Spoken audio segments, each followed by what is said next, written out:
Jusqu'à 22h, Steve Nadjar dans Classico sur Radio J. Michel Collard avec cette belle musique de Phil Collins pour nous accompagner jusqu'à la fin de l'émission. Vous publiez donc ce dictionnaire officiel du Paris Saint-Germain paru chez Solar, je le remontre une nouvelle fois, et on va vous soumettre à notre petit jeu du soir. C'est très simple, je vous propose à chaque fois 2 noms, vous me dites lequel les 2 vous préférez, surtout vous vous justifiez.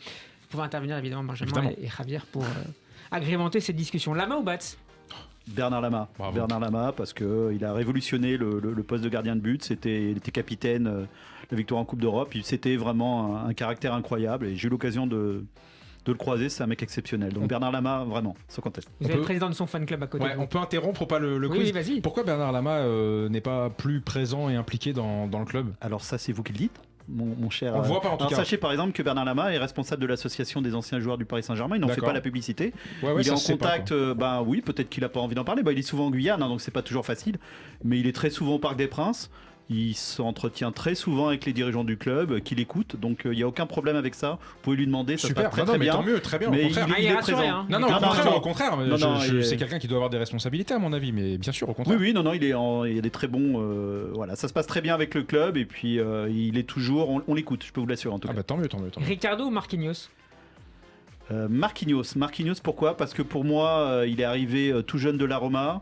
Il a une stature et c'est vrai qu'on s'est beaucoup moqué du Paris Saint-Germain par rapport au départ de Thiago Silva, mais je pense que Marquinhos, il fallait lui donner le brassard, c'était le moment. Peut-être qu'une année de plus de Thiago Silva, je ne sais pas si Marquis aurait pris cette envergure. Donc pour moi, j'adore Thiago Silva, mais je pense qu'à un moment, des fois, il faut faire des choix, et le club a fait un choix. Mais par rapport à son parcours au Paris Saint-Germain, Marquinhos, sans problème. Suzik ou Okocha? Suzik, pour moi, Okocha, c'est un magicien, mais il n'a rien gagné au club. Je me rappelle, pour en avoir discuté aussi avec un autre gros caractère, c'est Marco Simone, qui me disait c'est beau ce qu'il fait, mais ça sert à rien, quoi. Donc, désolé, JJ. C'est comme moi. C'est comme moi. C'est beau ce que je fais.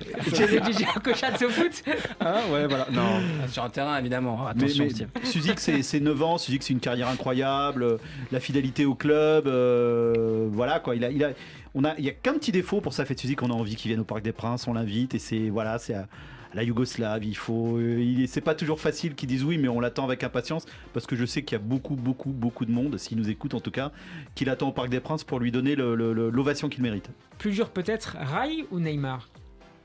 Rai, parce que pour moi c'est le capitaine. Regardez, j'ai un beau t-shirt à l'effigie de Rai. Non, sincèrement, Rai. Après, Neymar, il a encore son histoire à construire avec le club. J'ai entendu beaucoup de choses. Elle est loin d'être finie. On verra bien. Je suis pas persuadé que Neymar, sa carrière au PSG, soit terminée.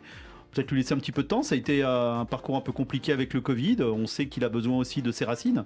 Donc il est parti, il est revenu. L'anniversaire de sa sœur. On verra bien déjà en février. Non, mais c'est. Il a pris voilà. On verra bien. Tout ça, c'est un peu la légende Neymar, mais. En tout cas, je sais que les gens qui le côtoient, c'est vraiment un mec gentil, qui a beaucoup de responsabilités par rapport à son association, qui fait plein de choses bien. Donc voilà, on a peut-être l'image de quelqu'un qui n'est pas vraiment ce qu'il est, mais sincèrement, aujourd'hui, par rapport à sa carrière au PSG, ce qu'il a fait, bien évidemment, Rai. Paoletta ou Michael Madar? Écoutez, sincèrement, Madar, il a mis des buts incroyables au PSG. Notamment contre le Havre. Ouais, il en a mis un but à Nantes aussi. Mais je pense que je vais quand même dire Pedro Miguel Paoletta. Mbappé ou Georges Weah? Écoutez, aujourd'hui, si j'oublie ce qu'il a dit, je dirais Kylian Mbappé. Georges Weah, c'est aussi. Pourquoi tu rigoles, Javier? Qu'est-ce qui se passe? Georges Weah, si j'oublie ce qu'il a dit. Voilà, on se comprend. Mais Georges Weah, c'est un parcours qui est beaucoup plus compliqué au Paris Saint-Germain qu'on a pu le voir. C'était quelqu'un qui réussissait des matchs énormes en Coupe d'Europe. Moi, j'ai le souvenir d'un jour de David Ginola qui m'avait raconté cette petite anecdote, un match à Sochaux. On est au mois de décembre et puis il y a Georges Weah Cafroy qui lui dit écoute, ce soir David tu joues tout seul, quoi. Donc voilà, c'était aussi un caractère, un joueur capable de faire des choses exceptionnelles avec un destin exceptionnel. Une fin triste aussi au PSG. Oui, une fin triste, oui, tout à fait. Le dernier match qui s'est passé, le match contre le Havre, c'était triste, le fait qu'il n'ait pas pu faire son jubilé. et qu'il ait dû le faire à Marseille, c'était aussi triste. On va pas pouvoir changer ça.